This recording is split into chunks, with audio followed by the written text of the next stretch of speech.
In EventFit Phase 1, I've designed this program so that it is gym-based or requires some equipment because, you know, the 30-day challenge is really great because it's going to get you used to working your own body weight, getting you used to high-intensity interval training. But when I'm designing strength training interventions, I really want to put some focus on some key areas. Things like scapular stabilisation, things like glute strength and core strength. And once you get to a certain level of training, you're going to need to start implementing some added resistance-based exercises. So I've written the EventFit Phase 1 based on the fact that you have gym membership. So you'll see things like cable pull-throughs, lat pull-downs. But some of you aren't going to want to have a gym membership and you might be more interested in purchasing some in-home equipment that you can use to facilitate your workout. So what I'm going to do in this video is just sort of explain some of the modifications that you could do with some basic equipment like some resistance bands. So for example, we see some things that you would need in the gym. So for example, a lat pull, you'd need a lat pull machine. A kettlebell swing, you'd need a kettlebell. Cable pull through and mid back row, you would need a cable. And then an assisted pull-up, you'd either need an assisted pull-up machine or you'd need a pull-up bar with some bands. So I understand that you might not have access to those. So let's go through some variations that you can do instead of these. With the bench squat, if you don't have a bench, you can squat to your chair, you can squat to the sofa, or you can squat to your bed, or you could get a Swiss ball and just squat to a certain depth on the Swiss ball or the stability ball. So don't worry about the not having a bench necessarily, just anything that is sort of above 90-degree bending. So you don't, a 90-degree squat is going to be obviously all the way, so a 90-degree knee angle is going to be a full range squat. So we're looking for a partial range squat. So anything that's about 60 degrees or so is going to be a good range for you to be working towards at first. So the lat pull is a really good back exercise. It's going to work the latissimus dorsi and it's going to help stabilise those scapulars. So if you don't have the lat pull, and the lat pull is a machine so you can hold it in various different grips, but essentially you're pulling it down. If you don't have a lat pull, there's a few different exercises that you can do at home. So I'm going to show you some of those. If you don't have a door anchor is a little weight with a nylon thread, and they're really good because you can shut them behind the door. And it doesn't matter if your door's a bit flimsy, these doors are really flimsy, but it's not going to damage the door or pull on a staircase or anything. And you can get those on Amazon.com for I think they were $15, that's about £7, and you can probably get them cheaper. So I would recommend getting a door anchor because you can do loads more exercises with it. But if not, you can do a lat pull resistance band overhead. So you're going to pull to the side. You don't want to go too low because that takes the tension off. So obviously if the tension's not high enough, you can bring your hands closer together. Just pull like so. Ooh, slipping.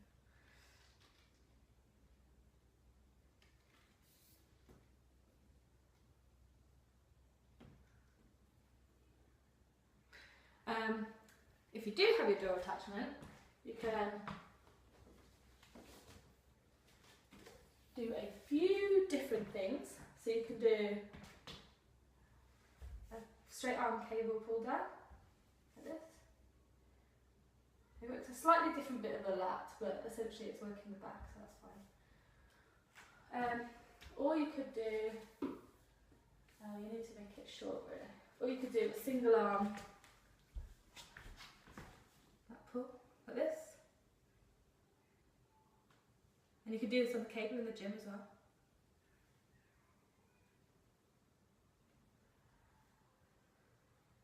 Obviously repeat that on both sides. If you had a Swiss ball, you could also do a dumbbell pullover. So you can lay on your ball, get your dumbbell ahead, you can either hold it like that or like this. And then you're going to bring it back, and that will effectively work the same.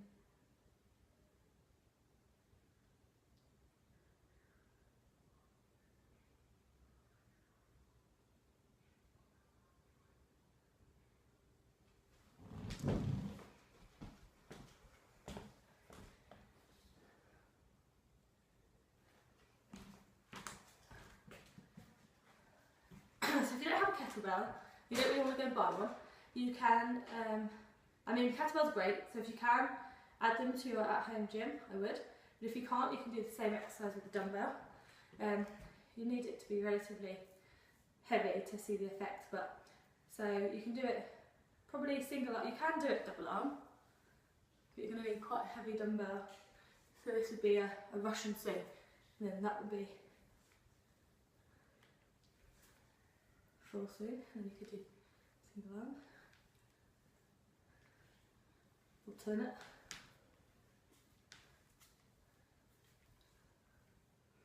So that could be your alternative to a kettlebell swing.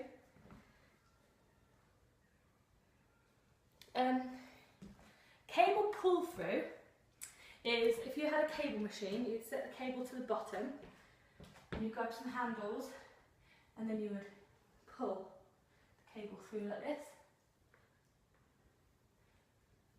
It's a bit like a deadlift variation.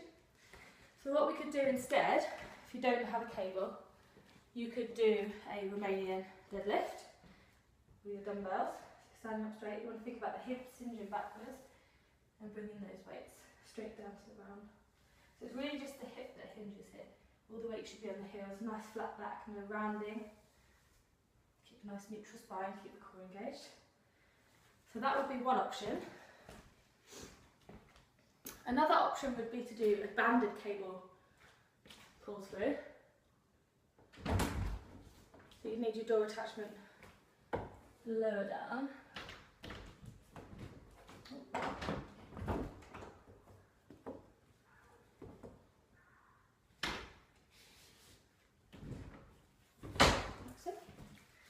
And then grab the bands. The only thing with this is you don't feel the tension on the way down, but you do on the way up. So you might want quite a heavy band. And make sure you squeeze the glutes at the top. And good trunk control and hip hinging, in my opinion, is really important for riders, particularly those that include jumping efforts, particularly cross country where you're going over various terrain, and you need to have good control over that trunk and the hip hinge in all directions. The mid-back row, there's a few different things we can do.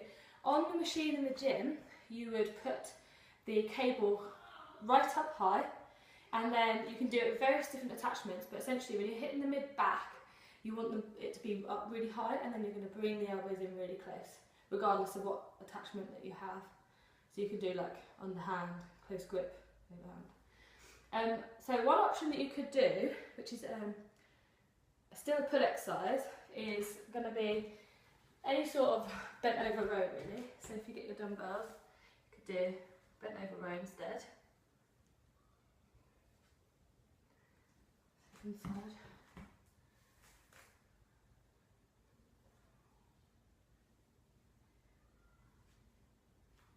Or if you have your door anchor and your band, you could attach it up high. You probably need a heavier band. That's quite a strong muscle group.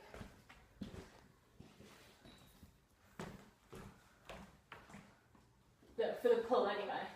So I find like when I'm doing pulls, you need a heavy band, but when you're doing any sort of scapular stabilisation work, you need very light, like 1 to 2 pounds.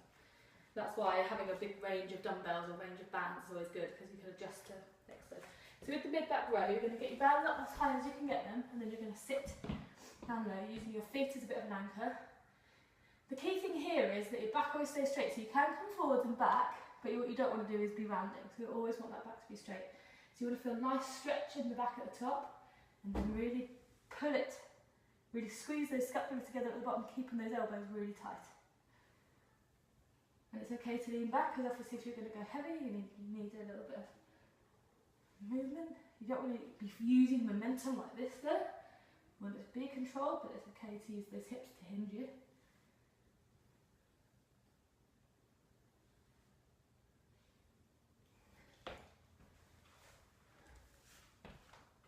Another type of exercise that you could do, probably need my light bands for this one,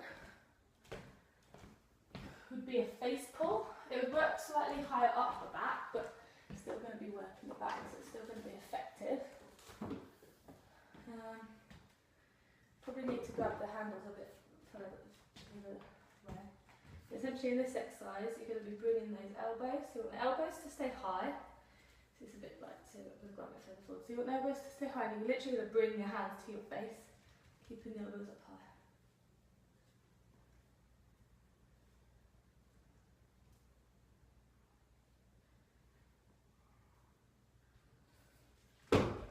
Okay. With the assisted pull-up, unless you have the gym and you can use an assisted pull-up machine, or you have access to quite thick resistance bands, and then you can attach them under your feet, and if you have a pull-up bar, you can do them at home. If you don't have that, you're going to be quite limited to do pull-ups at home. So you might have to scrap pull-ups and go for another lat pull exercise. So any of the lat pulls I just showed you, so any of these back exercises, so the mid-back row, the bent over row, the lat pulls, single arm lat pulls.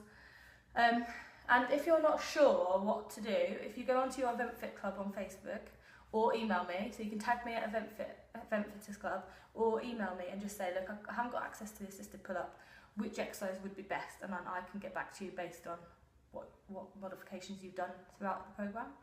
But all these exercises can be easily modified from home. The main bits of kit that I would get would be a range of dumbbells and a range of resistance bands, and the door anchor is a lifesaver. So if you can get that, that would be great. And I think I spent 24 Canadian dollars on my resistance band set, which is about £12.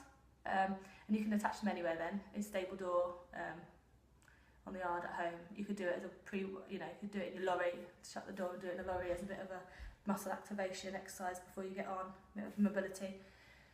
So yes, hopefully that's helpful, and tag me if you have any questions, and I hope you enjoy the programme. Thanks, bye.